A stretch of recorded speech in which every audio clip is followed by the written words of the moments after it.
Hey everybody, this is Greydon Buhlig. I'm here with head coach of the SWOSU football team, Chet Pobolish, on National Signing Day. Coach, how do you feel today went?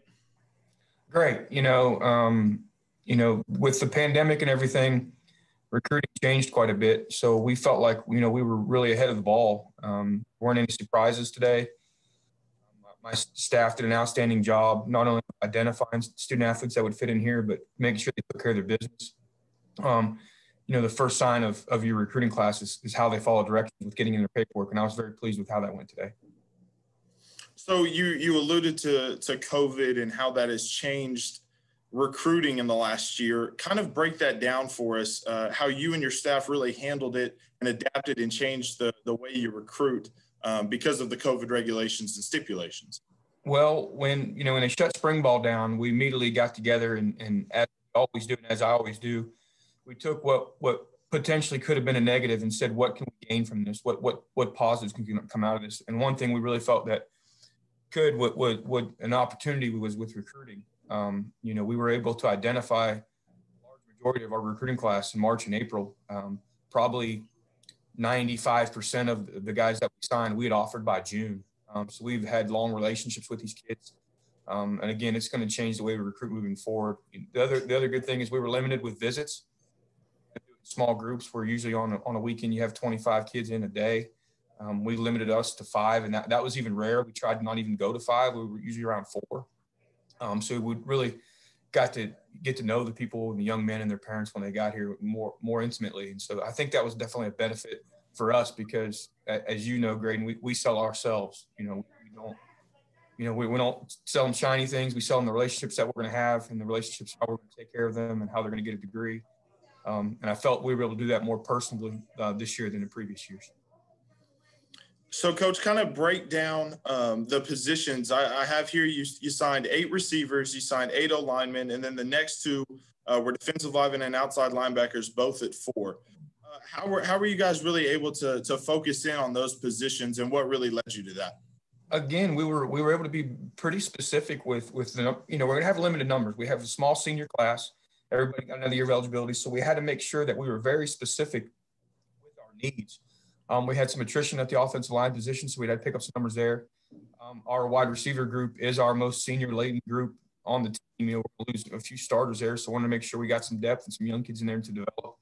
And then just some spots here and there that we had to fill some spots. We had to sign a corner or 2 just to gain some depth. We didn't need safeties. We didn't go out and look for a bunch of safeties. We have a lot of depth there and a lot of young depth there.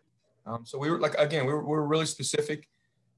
And by doing that allowed us to get some very talented players, but also young men that will really fit in Weatherford, Oklahoma, and really be a good representation of the Bulldogs.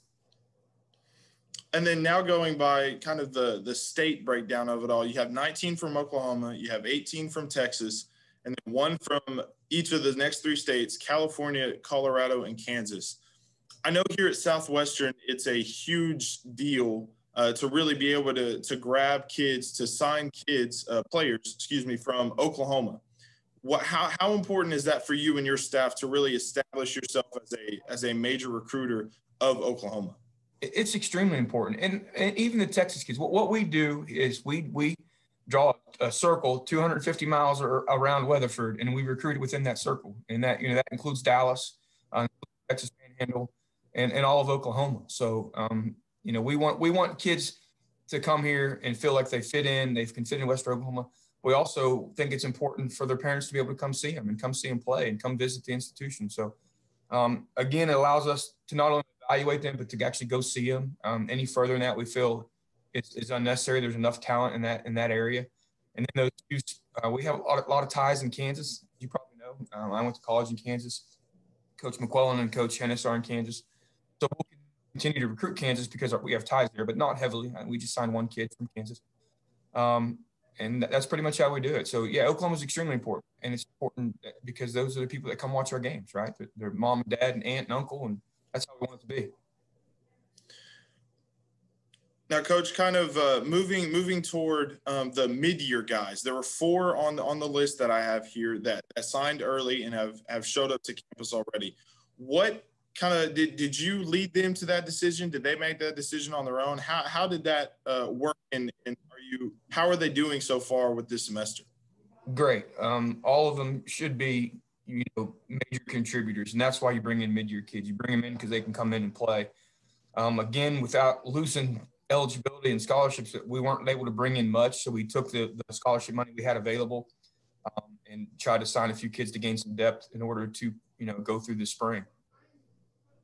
Well, Coach Pobolish, thank you for taking time out of your day. I know today's been really busy. Started around 8 a.m. this morning. I know you got practice soon. Congrats on another great signing day, and good luck the rest of this semester and then next season. Thanks, Greydon. Go Dogs.